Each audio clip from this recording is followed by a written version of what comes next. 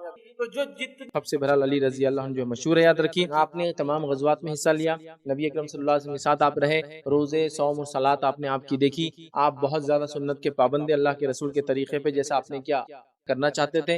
علوم اور فن میں تو بہرحال آپ بہت ماہر تھے، اور دین کا علم بہت زیادہ رکھتے تھے، اور ایک بہت ہی مشہور اور معروف قاضی بھی تھے آپ، یاد رکھیں، چونکہ دین کا علم تھا اور کوئی بھی مسئلہ آپ کے پاس آتا آپ اس کو یوں ہی حل کر دیا کرتے. یہ آپ کی خصوصیات میں سے خصوصیت ہے، یاد رکھیں.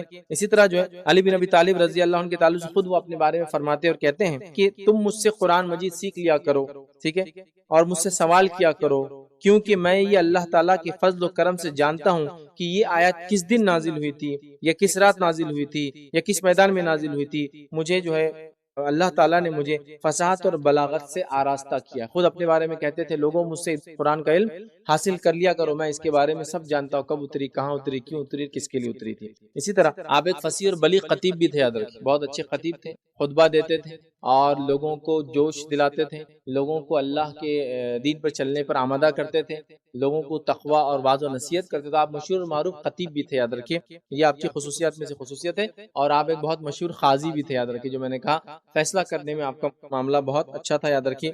وہ خود اپنے بارے میں ایک بار فرماتے اور کہتے ہیں کہ رسول اللہ صلی اللہ علیہ وسلم جب مجھے یمن کی طرف بھیجا اور وہاں کا مجھے قاضی بنا دیا، یمن کا قاضی اللہ کے رسول نے ان کو اپنے زندگی میں بنا، تو یمن کی طرف بھیجا، مجھے وہاں کا قاضی بنا دیا، بھیجا، تو میں نے عرض کیا یا رسول اللہ صلی اللہ علیہ وسلم میں اس عمر میں کیسے فیصلے کر سکتا ہوں، بہت کم عمر تھی، تو میں اس عمر میں کیسے فیصلے کر سکتا ہوں، مطلب کیا میری عمر اتنی ہوگی آپ کو لگتا ہے کہ میں اتنا علم رکھتا ہوں فیصلے کروں، جبکہ مجھے معلوم ہی نہیں ہے کہ فیصلہ کس طرح کیا جاتا ہے. تو آپ صلی اللہ علیہ وسلم نے میرے سینے پر ہاتھ پھیرتے ہوئے یہ دعا کی، اے الہی اس کے دل کی رہنمائی فرما. پھر اس کے بعد وہ کہتے ہیں اللہ تعالیٰ نے میرا سینہ کھول دیا اور مجھے 2 جھگڑا کرنے والوں کے درمیان فیصلہ کرنے میں کوئی تکلیف نہیں ہوئی، اس لیے کہ اللہ کے رسول صلی اللہ علیہ وسلم نے ان کو مخصوص دعا دی تھی فیصلہ کرنے کے بارے میں، یاد رکھیں. اسی طرح عمر ابن خطاب رضی اللہ عنہ کے بارے میں ایک واقعہ آتا ہے، ایک خاتون کا معاملہ آپ کے سامنے لایا گیا جس کو 6 مہینے میں اولاد پیدا ہو گئی، اولاد کی ولادت ہو گئی، تو لایا گیا. عمر ابن خطاب رضی اللہ عنہ نے اس کو سنسار کرنے کا حکم دیا، کیونکہ 6 مہینے میں اولاد کیسا پیدا ہوئی، تو انہوں نے اس کو سنسار کرنے کا حکم دیا. ٹھیک ہے، جب یہ معاملہ علی بن ابی طالب رضی اللہ عنہ کے سامنے پیش کیا گیا، ان کے پاس آیا تو وہ وہاں آئے اور آپ نے کہا کہ امیر المومنین یہ رجم کا جو معاملہ ہے، یہ رجم کا معاملہ نہیں ہو سکتا، اس عورت کو سزا نہیں دی جا سکتی. تو عمر ابن خطاب رضی اللہ عنہ چونکہ علی رضی اللہ عنہ کی بہت عزت اور احترام کرتے تھے، یاد رکھیے، اور یہ پہلا اور آخری نہیں، حضرت عمر کے زندگی میں کئی واقعات ہیں جنہوں نے جو ہے قرآن کی آیتیں تلاوت کی. سورہ احقاف کی آیت 15 پڑھی اور فرمایا اس کا حمل اور اس کے دودھ چھڑانے کی مدت 30 ماہ ہے، اس کا حمل اور دودھ چھڑانے کی مدت 30 ماہ ہے. پھر قرآن کی دوسری آیت پڑھی انہوں نے جو سورہ لقمان کی آیت میں 14 وَفِصَالُهُ فِي عَامَيْنِ کہ اس کے دودھ چھڑانے کی مدت 2 سال ہے. اللہ نے پہلی آیت میں کہا 2 سال اور 6 مہینے مطلب 30 مہینے کا. دوسری آیت میں 2 سال مطلب 24 مہینے کا. تو انہوں نے کہا 30 مہینے میں سے 24 مہینے نکال دو تو بچے 6 مہینے. تو 6 مہینے میں ولادت ہو سکتی ہے، کیونکہ اللہ نے کہا حمل اور دودھ پلانے کی مدت 30 مہینے ہے، 2.5 سال.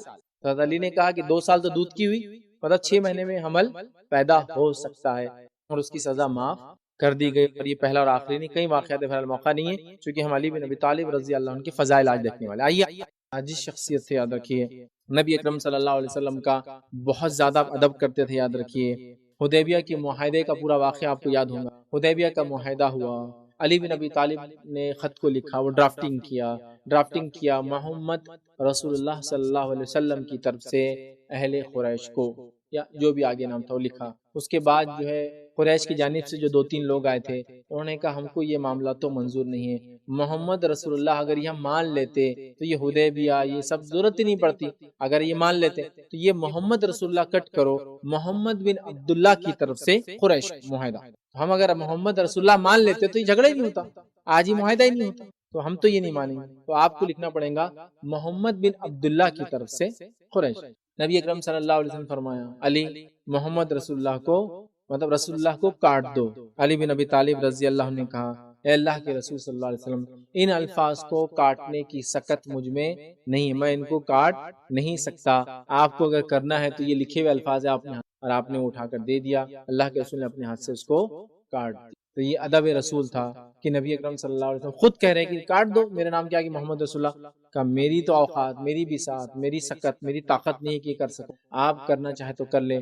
کہاں لکھا ہوا ہے؟ اللہ کے رسول نے فرمایا کہا دیکھو یہ لکھا ہے. آپ صلی اللہ علیہ وسلم نے قلم لیا اور اس کو کاٹ دیا. تو بہت ادب رسول تھا، یاد رکھیے. بہت احترام کرتے تھے نبی اکرم صلی اللہ علیہ وسلم کا، اور اشد محبت کرتے تھے اور اشد اطاعت کرتے تھے. بہت سارے صحابہ کی گواہی ہے کہ علی بن ابی طالب رضی اللہ عنہ جب نماز پڑھاتے تو صحابہ نے گواہی دی علی ویسے ہی نماز پڑھاتے ہیں جیسے اللہ کے رسول صلی اللہ علیہ وسلم کو نماز پڑھتا ہوا دیکھا ہے. مطلب ویسی نماز جیسے اللہ کے رسول کے زمانے ہم نے پڑھی، علی ویسے ہی نماز. تو گویا بہت اطاعت گزار، بہت فرمانبردار، بہت خرچ کرنے والے، بہت بہادر، ایک ایسے انسان یاد رکھیے اہل بیت میں جن کا شمار ہے. حسن حسین کے والد ہیں، فاطمہ جو خاتون جنت کی سردار ہے اس کے شوہر ہے، نبی اکرم صلی اللہ علیہ وسلم کے داماد ہیں، چچیرے بھائی ہیں، اور اتنے سارے مناقب، اتنے سارے فضائل علی بن ابی طالب رضی اللہ عنہ کے.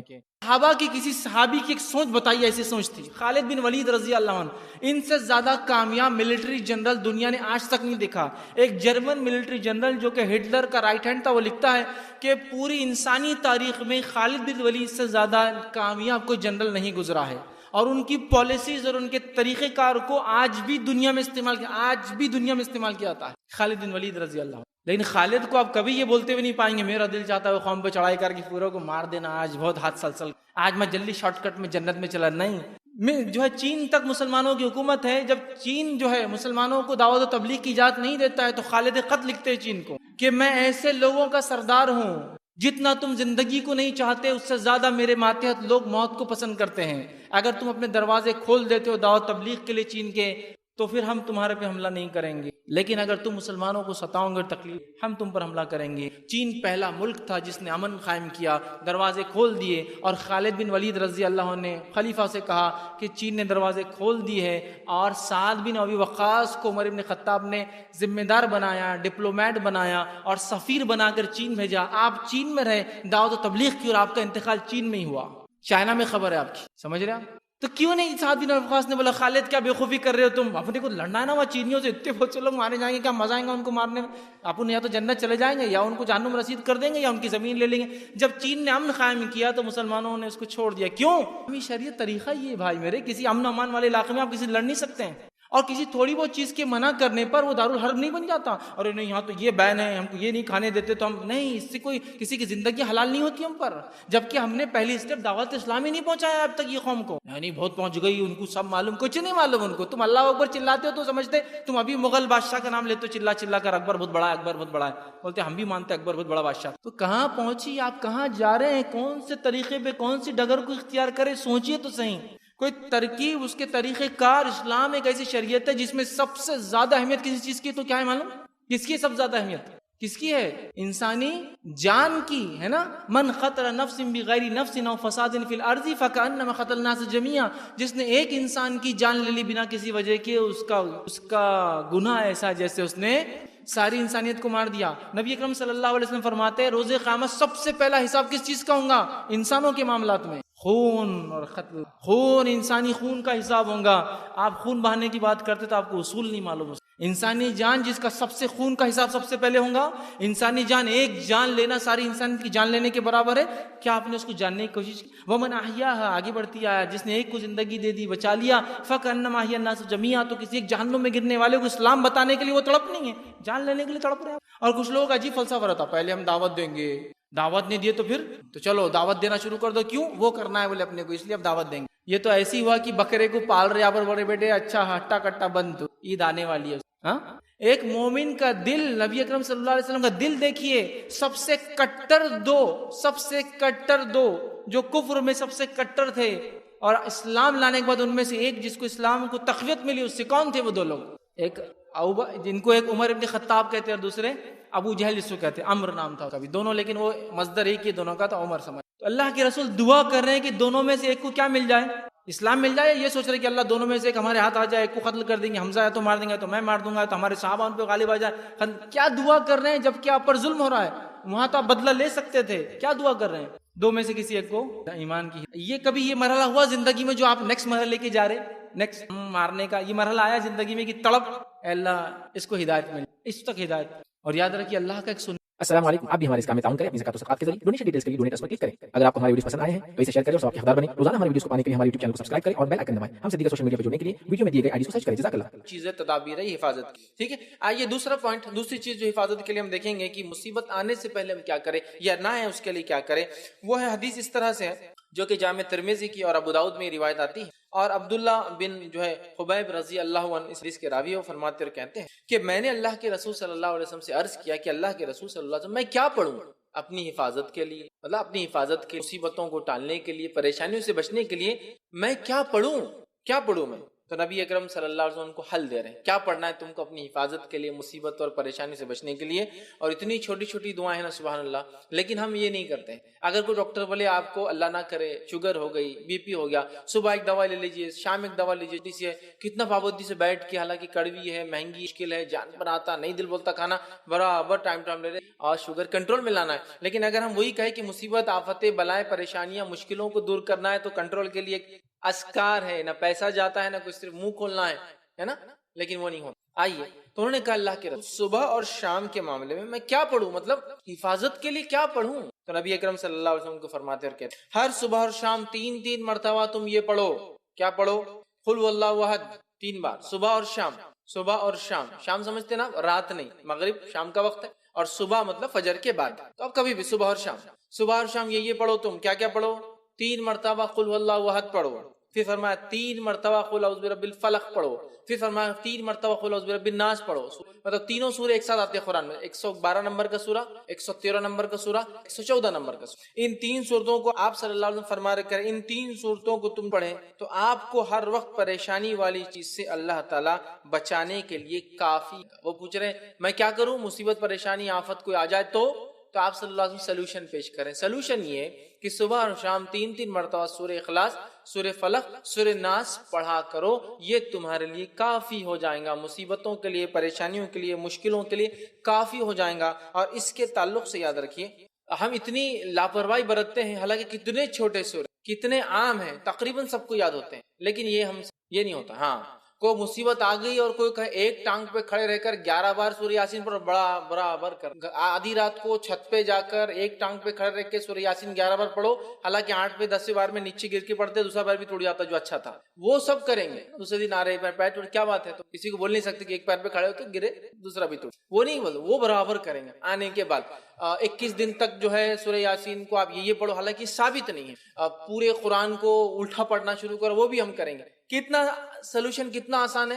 1 سورہ، 2 سورے اور 3 سورے، کتنی آیتیں ہو رہی ہیں، کتنی چھوٹی آیت. قل هو اللہ احد ہو گئی ایک آیت، اللہ الصمد لم یلد ولم یولد ولم یکن لہ 4 آیت. چلو ماشاءاللہ ہو گئی 4 آیتوں کو 3 بار بولے تو کتنے بار ہو رہا 12 آیت. یہ اتنے کم جملے ہیں کہ اس سے کئی گنا کئی درجے زیادہ جملے میں اور آپ بولتے ہیں دن بھر میں بات کرنے کی شکل سے بچوں سے پڑوسیوں سے باس سے کسٹمر سے. صبح شام 3 مرتبہ پڑھنا ہے اور 3 مرتبہ پڑھ کے فنش. آپ نے اپنے آپ کو محفوظ کر لیا. صحابی کیا فرما رہے کہ میں کیا کروں حفاظت کے لیے؟ آپ صلی اللہ علیہ وسلم کیا سولوشن دے رہے؟ تم یہ 3 چیزیں صبح اور شام پڑھ لو. مطلب 3 بار 3 سوروں کو صبح اور شام پڑھنا ہے. تو گویا 3 بار 3 سورے دن میں تو 9 اور شام میں 9 اتنے سورے پڑھنا ہے. اور اس کے بعد یہ ہوں گا آپ صلی اللہ علیہ وسلم فرماتے ہیں کہ 3 مرتبہ پڑھو اور پڑھیں تو آپ کو ہر آفت و پریشانی والی بچانے کے لیے کافی ہے. اور نبی اکرم صلی اللہ علیہ وسلم حدیث بھی سورت کے تعلق سے سورہ فلق اور سورہ ناس کے تعلق سے آپ نے فرمایا ان 2 سورتوں سے بہتر پناہ مانگنے والی کوئی سورت نہیں. ان دو سورت آپ صلی اللہ علیہ وسلم بیمار ہوئے خود پڑھتے تھے سورہ فلق سورہ بخار آیا جو آپ کا آخر مرض. خود نہ پڑھ سکے تو کیا کہا اپنی زوجہ محترمہ سے عائشہ رضی اللہ عنہا سے تم پڑھ کے دم کر. نبی اکرم صلی اللہ علیہ وسلم پہلے کچھ دعائیں پڑھا کرتے تھے حسن اور حسین کو نظر نہ لگے بول نظر بد. جب سورہ فلق سورہ ناس آئی صحابہ بولتے وہ آپ نے دعائیں چھوڑ کے سورہ فلق سورہ ناس پڑھ کے دم کرنا شروع. تو بخار آیا بیمار ہوئے تو آپ نے بچوں کو نظر نہ لگے تو آپ نے آندھی اور طوفان آتی تب بھی آپ یہ 2 صورتیں پڑھتے ہیں. آندھی اور طوفان آ گئی سفر میں قل اعوذ برب الفلق اور قل اعوذ برب الناس آپ تلاوت کرتے. آندھی اور جادو ہوا تو جادو کا علاج اسی سے کیا گیا. سورہ فلق اور سورہ ناس کتنی عظیم کتنی اہم سورت لیکن معوذتین انہیں کہا جاتا ہے. لیکن ان صورتوں کے تعلق سے ہمارا رویہ کیا ہے مجھے زیادہ بتانے کی ضرورت نہیں ہے. ہمارا معاملہ دین کے معاملے میں کیسا ہے سب کچھ دنیاوی کرنے کے بعد پھر دیکھیں گے اسلامک سولوشن. اصول کیا ہونا چاہیے سب کچھ دینی کرنے کے بعد ہم سوچیں گے پھر دنیا کے اعتبار سے کیا کرنا چاہیے. اسلام نے کیا سولوشن دیا پہلے وہ چیک کر لیتے ہیں پھر سولوشن دیکھیں گے دنیا میں کیا. ہمارا معاملہ کیا ہے سب کچھ دنیاوی. کسی کو بخار آیا بچے کو تو پہلے کیا کرتے ہیں بخار آتی بھاگ کے تھرمامیٹر لاتے ہیں جبکہ کیا کرنا چاہیے تھا سورہ فلق سورہ ناس پڑھ کے دم کر. اچھا مار لگا تو ہم سب سے پہلے کیا کرتے ہیں یا تو زخم ہوا تو بینڈیڈ لگانے کے لیے بھاگ رہے ہیں یا پھر کوئی اسپرے مارنے کے لیے تاکہ وہ درد وہ تکلیف دور ہو جائے یہ کر رہے نا. جبکہ حدیث میں کیا آتا جب کسی کو مار لگے تکلیف ہو تو اس جگہ ہاتھ رکھ کے کیا پڑھے وہ 3 بار بسم اللہ پڑھ لے. یہ اس کے لیے کہا علاج بھی کرنا ہے لیکن پہلے بسم اللہ پڑھنا. 3 چیز میں کیا ہوں گی رفاقت ڈھیل آسانی ہوگی. ہم کیا کرتے ہیں پہلے اللہ کا ذکر چھوڑ کے ارے باپ رے ارے ماں گے بخار آ گیا اس کو ہے نا ارے باپ رے کتنا بخار آ گیا. اللہ کا ذکر چھوڑ کر ماں اور باپ کو یاد کر جبکہ دونوں کچھ بھی کام نہیں آئیں گے. انسان کبھی تو سامنے کھڑا ہوتا ہے لیکن کچھ نہیں کر پاتا اپنے بچوں کو نہیں کر سکتا اس کے بس میں. تو جو کر سکتا ہے وہ ذات کو چھوڑ کر جو نہیں کر سکتے ان کو یاد کرنے میں کوئی فائدہ نہیں آتا. سمجھ رہے ہیں بات کو. تو یہ عادی ہم بنا. یہ دوسری چیز تھی.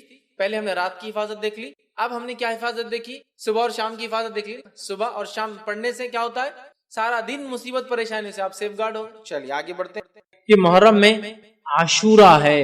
محرم میں عاشورہ ہے. عاشورہ کیا ہے محرم کی 10 تاریخ. محرم میں عاشورہ ہے اور عاشورہ کیا ہے محرم کی 10 تاریخ ہے. یاد رکھیں. آئیے اس کے تعلق سے بھی کچھ باتیں ہم سیکھنے کی کوشش کرتے ہیں. ٹھیک ہے. جمہور کے نزدیک سلف اور خلف کے نزدیک یاد رکھیے محرم کی 10 تاریخ کو عاشورہ کہتے ہیں. اس میں کوئی اختلاف نہیں کہ عاشورہ کب آتا ہے.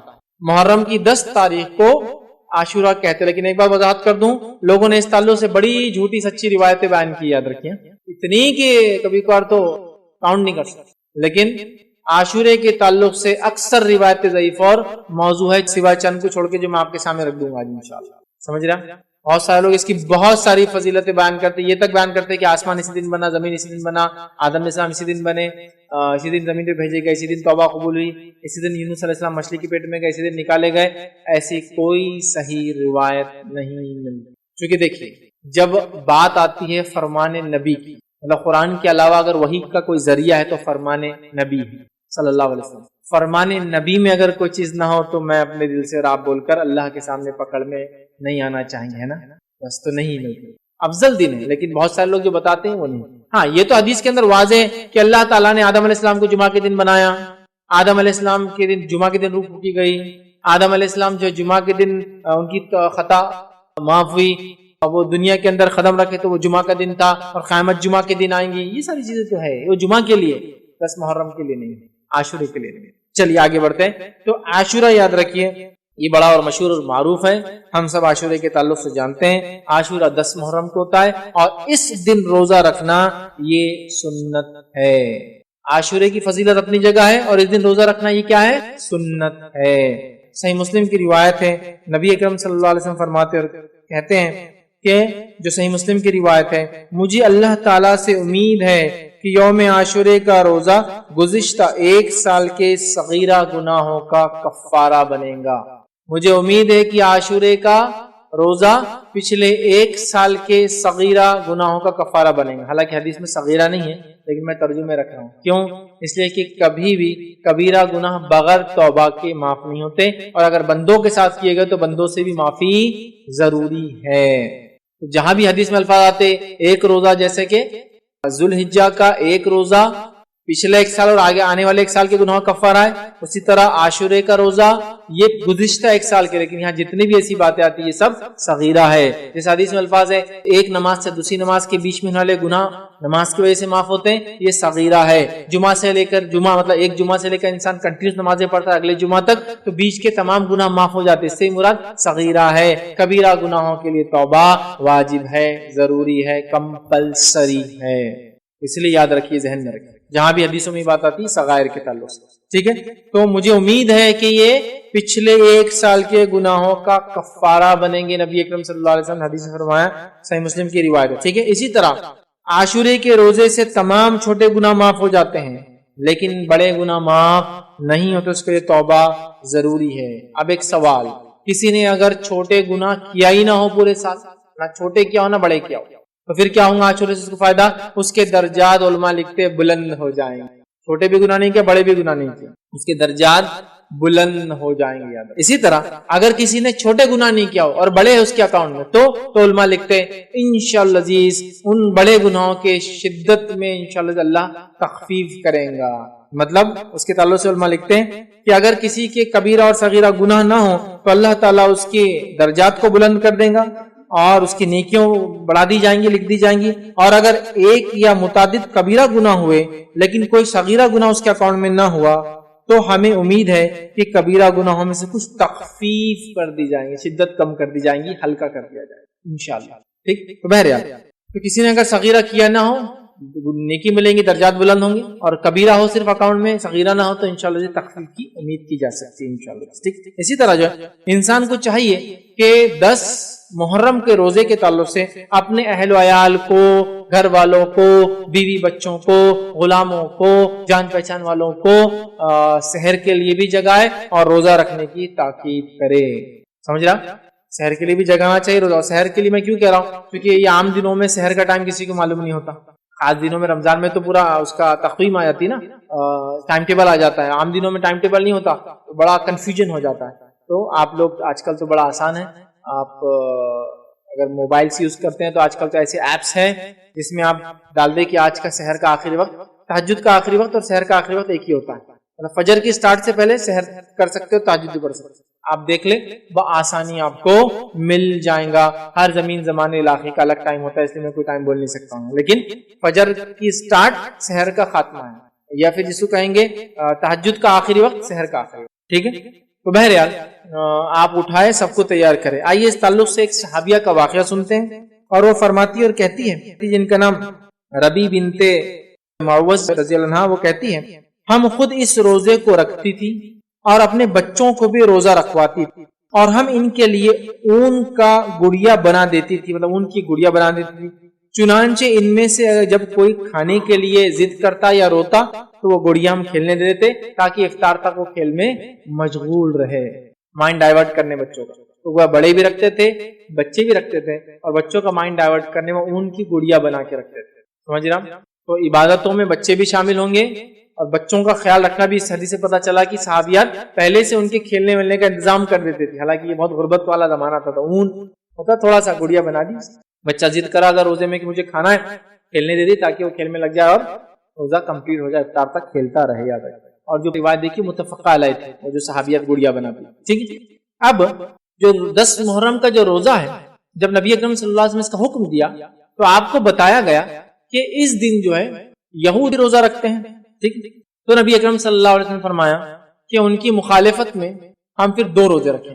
جب آپ کو بتایا گیا کہ یہ روزہ یہودی رکھتے ہیں تو نبی اکرم صلی اللہ علیہ وسلم نے فرمایا ان کی مخالفت میں ہم 2 روزے رکھیں۔ آئیے ابن عباس رضی اللہ عنہ کی ایک روایت ہے، آپ فرماتے اور کہتے ہیں، اس روایت کے الفاظ دیکھیں، جب رسول اللہ صلی اللہ علیہ وسلم نے یوم عاشورے کا روزہ رکھا اور دوسروں کو بھی اس کا حکم دیا تو صحابہ کرام نے عرض کیا، اے اللہ کے رسول صلی اللہ علیہ وسلم، جو ہے یہودی تو اس دن کی تعظیم کرتے ہیں.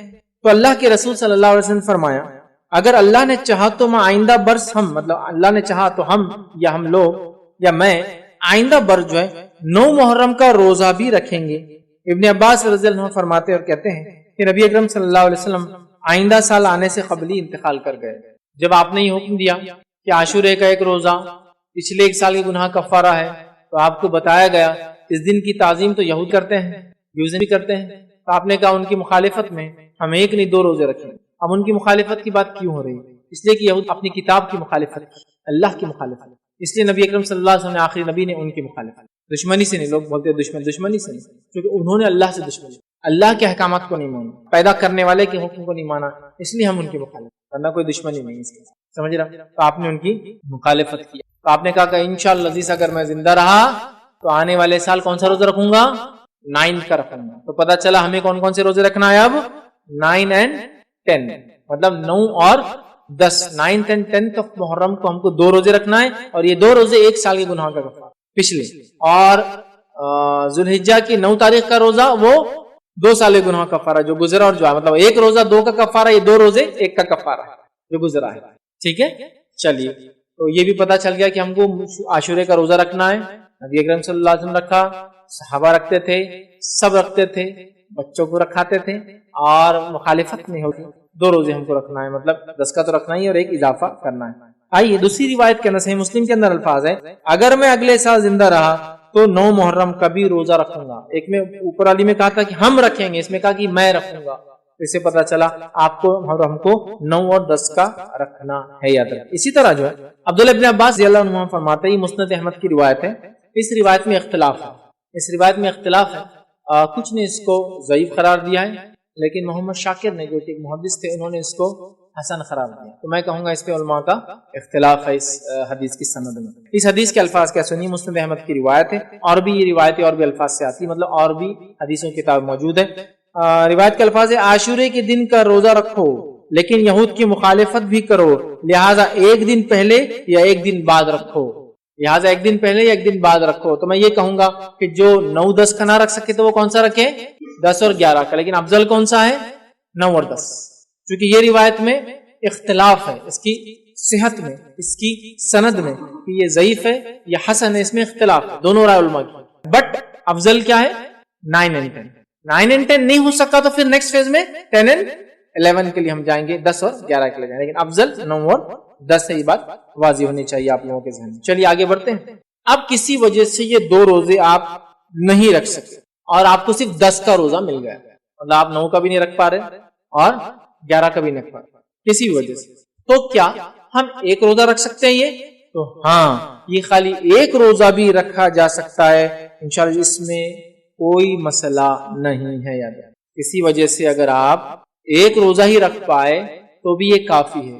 بہت سارے لوگوں کی غلط فہمی ہے کہ اگر 9-10 یا 10-11 کا روزہ نہیں ہوا، نہیں رکھ پائیں گے تو پھر 10 کا روزہ بھی وہ ڈراپ کر دیتے ہیں. کیا کرتے ہیں؟ غلطی کیا ہوتی ہے؟ وہ بولتے ہیں اب 9 کا نہیں ہو رہا اور 11 کا بھی کسی وجہ سے نہیں ہو رہا تو 10 بھی کیا کرتے ہیں؟ چھوڑ دیتے ہیں.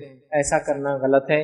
اگر کسی وجہ سے آپ 9 کا بھی نہیں رکھ پائے، اگر کسی وجہ سے آپ نے سوچے 10-11 رکھوں گا اور 11 کا نہیں رکھ پائے، تو آپ کا 10 کا روزہ بالکل درست ہے. تو گویا خالی 1 روزہ بھی، جیسا کہ میری صحت ساتھ نہیں دیں گی، 2 روزے تو میں رکھ سکتا ہوں، 1 ہی رکھتا ہوں، تو آپ 1 بھی رکھ سکتے ہیں. نیت رکھے کہ اللہ میری صحت ہے تو میں دوسرا بھی ضرور رکھوں. یا کسی عورت نے نیت کی کہ 10 اور 11 کا رکھیں گی، سمجھو کسی وجہ سے، ٹھیک ہے، اور ہوا یہ کہ 10 کو تو روزہ رکھ پائی اور 11 کو ناپاک ہو گئی، وہ بھی کوئی مسئلہ نہیں. یا کوئی عورت 9 کو ناپاک، سمجھ رہے آپ، اور اس نے نیت کی تھی کہ 9-10 رکھوں گی، تو بہرحال وہ پھر 10-11 رکھ لیں، اس کے پاس موقع ہے. تو بہرحال کسی وجہ سے آپ 9 کا یا 11 کا روزہ سفر کی وجہ سے، بیماری کی وجہ سے، عورت کی حیض کی وجہ سے، کسی اور پرابلم سے نہیں بھی رکھ پائے، صحت کی وجہ سے، تو آپ کو 1 روزہ بھی انشاءاللہ عزیز کفایت کر جائیں گا، اس میں کوئی حرج نہیں. ایک اور غلط فہمی کہ 1 روزہ نہیں رکھنا بولے 1 روزہ بھٹکتا، اس کی کوئی دلیل نہیں ہے کہ 1 روزہ بھٹکتا، ایسا کچھ بھی نہیں بولے جوڑی دار لگتا. بہت کامن مسکنسپشن ہے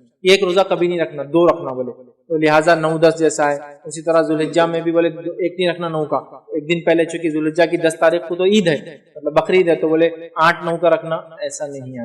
1 روزہ بس. ہاں، جو روزہ 1 نہیں رکھنے کا حکم دیا گیا وہ کون سے روزہ ہے؟ جمعے کا اکیلا روزہ رکھنا منع کیا گیا اور ہفتے کا اکیلا روزہ رکھنا منع کیا گیا. تو اگر آپ کو جمعہ رکھنا ہے تو آپ کو جمعرات ایڈ کرنا پڑے گا اس میں، یا پھر جمعہ رکھنا ہے تو آپ کو ہفتہ ایڈ کرنا پڑے گا اس میں، یا آپ کو ہفتہ رکھنا ہے تو اتوار ایڈ کرنا پڑے گا اس میں۔ خالی جمعے کا اور خالی ہفتے کا روزہ رکھنے سے نبی اکرم صلی اللہ علیہ وسلم منع کیا، بلکہ ہفتے کے تعلق سے آپ نے کہا کہ اگر تمہیں پتے ملے بھی تو کھا لو، لیکن ہفتے کا روزہ خالی مت رکھو۔ یا تو رکھنا ہے تو پھر کیا کرنا ہوگا آپ کو، روزہ اٹیچ کرنا ہوگا، ایک وہ جمعہ اور ہفتہ ہے، نہ کہ کوئی اور دن۔ تو لہٰذا کسی وجہ سے آپ ایک بھی روزہ رکھیں تو انشاءاللہ اس میں کوئی حرج نہیں، ٹھیک ہے۔ اسی طرح ایک اور سوال، لوگ بولتے ہیں کہ میرے رمضان کے روزے باقی ہیں، میرے رمضان کے روزے قضا باقی ہے، تو کیا میں یہ روزے رکھ سکتا ہوں؟ یہ تو نفل ہے، یہ تو سنت ہے، اب میرے تو فرض ہی قضا ہے۔ تو یاد رکھیے، آپ رمضان کے روزے قضا ہو بھی تو یہ نفل روزے رکھ سکتے ہیں۔ بہت سے لوگوں کا مسکنسپشن ہوتا ہے کہ رمضان کی اگر قضا ہے تو باقی نفل روزے نہیں ہو سکتے جب تک کہ قضا پوری نہیں ہوتی۔ تو میں یہ بتانا چاہوں گا، یہ جو روزہ ہے محرم کا، خاص طور سے 9 اور 10 کا، یہ روزہ مخصوص ہے اور ایک تاریخ سے اٹیچ ہے، یہ تاریخ جاننے کے بعد آپ کو اس کو رکھنے کا موقع نہیں ملے گا۔ لہٰذا اگر رمضان کی قضا باقی ہے بھی تو بہت ساری بار بیمار لوگوں کا مسئلہ ہوتا ہے، عورتوں کا ہوتا ہے کہ حیض کی وجہ سے روزے ان کی چھوٹ جاتے ہیں رمضان کے اور وہ رکھ نہیں پاتی، اب محرم آ جاتا ہے، پھر وہ سوچتے رہے محرم آ گیا تو کیا محرم کے نفل رکھوں جبکہ میرے تو فرض باقی ہے۔ تو یاد رکھیے، آپ کی فرض روزے اگر قضا باقی بھی ہے تو علماء کی کئی قول اور فتاوے موجود ہیں کہ آپ قضا روزے باقی رہنے کے باوجود بھی محرم کا روزہ آپ رکھ سکتے۔ تو لہٰذا محرم کا یہ روزہ 9-10 کا آپ بالکل، اگر قضا روزے باقی بھی ہیں تو رکھ لے، چونکہ قضا روزوں کے لیے تو آپ کے پاس اگلے سال تک موقع ہے، مطلب اگلے رمضان آنے سے پہلے تک موقع ہے، لیکن یہ روزے تاریخ سے جڑے ہیں، ایک بار چلے جائیں گی تاریخ تو پھر موقع نہیں ملے گا۔ تو لہٰذا نفلی روزہ، قضا روزے اگر فرض باقی ہے بھی تو رکھا جا سکتا ہے، تو لہٰذا آپ اس کو رکھ سکتے ہیں۔ آئیے اسی طرح اگر مسافر ہو، کوئی مشقت ہو یا کوئی تکلیف ہو تو یاد رکھیں اس روزے کو عاشورے کے جو ہے چھوڑنے میں بھی کوئی حرج نہیں ہے۔ کوئی تکلیف ہے، کوئی مشقت ہے، کوئی پرابلم ہے، بہت سے لوگ عاشورے کہتے ہو بہت زیادہ شدت کے ساتھ میں رکھنے چاہے، ایسا نہیں، آپ چھوڑ سکتے۔ اور سفر میں بھی، بیماری میں بھی آپ کو لگتا ہے کہ روزہ رکھنے کے آپ کیپیبل ہے تو اس کو کنٹینیو رکھ سکتے ہیں، دونوں چیزیں، مطلب چھوڑ بھی سکتے ہیں مجبوری میں اور رکھ بھی سکتے ہیں آپ کی مرضی سے۔ سفر میں ہو کیا میں رکھوں، اس لیے کہ اللہ نے تو قرآن میں کہا کہ رمضان کی بھی روزے اور آپ سفر میں تو چھوڑ سکتے ہیں، لیکن اگر کسی کو تندرستی صحت ہے اور سفر میں تکلیف نہیں ہوں گی اور وہ اس کو اپنے سفر میں آڑ نہ بنا لے روزے کو تو رکھنے میں کوئی حرج نہیں۔ آڑ بولے تو کیسا، اب آپ سفر میں ہیں اور آپ کو طاقت کی ضرورت اور آپ اپنے آپ کو سفر میں روزے کو آڑ بنانے کے لیے روزہ رکھ لے رہے 10 کا، آپ سامان اٹھانا، ارے تم اٹھاؤ میں روزے سے آج جانا، مطلب لوگوں کے لیے اپنے روزے کو آڑ بنا رہے ہیں، ایکسٹرا سو رہے، بھائی اٹھنا کام کا ٹائم ہے، نہیں میں آج روزہ ہے نا، معلوم ہے تم لوگ تو بے روزے دار ہے، میں تو روزہ ہے نا، تمہیں کچھ آڑ نہیں ہونا چاہیے، ٹھیک ہے، اس چیز کو آپ یاد رکھیں، ٹھیک ہے۔ اچھا ایک اور سوال، کیا یہ روزے کی قضا ہو سکتی ہے 10 محرم کو؟ تو یاد رکھیں اس روزے کی کوئی قضا نہیں ہے، چونکہ یہ روزہ ایک پرٹیکولر ڈے سے جڑا ہوا ہے، وہ دن جانے کے بعد اس کی قضا نہیں ہوتی ہے، یاد رکھیں، ٹھیک ہے۔ اسی طرح جو ہے میں ہر سال یہ روزہ رکھنے کا عادی ہوں، میں ہر سال 9-10 کا روزہ رکھتا ہوں، یہ سال کسی وجہ سے رکھ نہیں پایا، بیماری کی وجہ سے رکھ نہیں پایا، سفر کی وجہ سے رکھ نہیں پایا، عورت تو حیض کی وجہ سے رکھ نہیں پائی، نفاس کی وجہ سے مطلب مینسس کی وجہ سے جو ہے، اور نفاس کی وجہ سے اولاد کی پیدائش کے بعد جو مسئلہ ہوتا ہے میں روزے نہیں رکھ پائی، تو علماء لکھتے ہیں اگر اس کی نیت تھی اور وہ ہر سال رکھتا تھا یا رکھتی تھی اور اس کی نیت یہ تھی تو انشاءاللہ اس نیت کی وجہ سے اس کو اس کا بھی اجر اور ثواب مل جائے گا، اور اس کے لیے وہ لوگ دلیل اس حدیث کو رکھتے ہیں، اور حدیث دیکھیے اس طرح سے ہے جس میں نبی اکرم صلی اللہ علیہ وسلم فرمایا، صحیح بخاری کی روایت آپ نے فرمایا، جب بندہ بیمار ہو جائے یا سفر پہ ہو تو اقامت وہ صحت کی حالت میں عمل کرنے کی طرح اس کے لیے اجر لکھا جاتا ہے۔ جب بندہ بیمار ہو جائے یا سفر میں ہو جس کی وجہ سے وہ ریگولر جو کام کرتا تھا، اعمال کرتا تھا، نہیں کر پاتا ہے، تو اللہ تعالیٰ اس کی نیت کی وجہ سے اس کو اس کا اجر دے دیتا ہے۔ سبحان اللہ، ایک بوڑھا آدمی ہے، اس کی زندگی بھر جوانی بھی گزری مسجد میں نماز پڑھتے باجماعت، وہ آج بھی چاہتا ہے کہ وہ مسجد میں جا کے باجماعت نماز پڑھے، اب اس کی صحت ساتھ نہیں دیتی، انشاءاللہ اس کو بھی باجماعت نماز کا ثواب ملے گا، کیونکہ پوری زندگی اس کی اسی روش پر گزری۔ ایک انسان تھا رمضان کے ہر سال روزے رکھتا تھا، ہر سال شدت کے ساتھ رکھتا تھا، اب اس کو بیماری نے آج اکڑا، صحت چلی گئی، لیکن اس کی تمنا آج بھی اسی کی ہے، اس حدیث کے مطابق اس کو بھی اجر ملے گا رمضان، سمجھا۔ ایک انسان کی شدید تڑپ ہے کہ وہ اللہ کے گھر کی زیارت کرے، لیکن پیسوں کی وجہ سے بیچارہ مجبور ہے، وہ بھی حدیث کی وجہ سے اجر پائے۔ ایک انسان ہر سال حج اور عمرے کو جاتا تھا، اللہ نے مال دولت رکھا تھا، دے رکھا تھا، اب وہ کسی وجہ سے نہیں جا پا رہا ہے اس کی، لیکن آج بھی وہ امید ہے کاش پہلے مالدار تھا، غریب ہو گیا، لیکن میرے پاس پیسہ ہو تو میں جاؤں، اس کو بھی اجر۔ کیونکہ حدیث میں کیا ہے، جب بندہ بیمار ہو جائے یا سفر پہ ہو تو اقامت و صحت کی حالت میں جو عمل وہ کیا کرتا تھا، جب اچھا تھا، صحیح سالم تھا، سب کچھ تھا، طاقت تھی، جو عمل کرتا تھا اسی کا اجر اس کو ابھی بھی ملیں گے۔ سبحان اللہ، کتنی بڑی بات ہے نا۔ لہٰذا اچھے کام کرو، اچھے کام کی نیتیں رکھو اپنے دل میں، جب ہم اچھے کام نہیں کر پائیں کسی وجہ سے تب بھی اللہ اجر دیتا ہے۔ بڑی بات، بڑی بات۔ چلیے آگے بڑھتے ہیں۔ اسی طرح جو ہے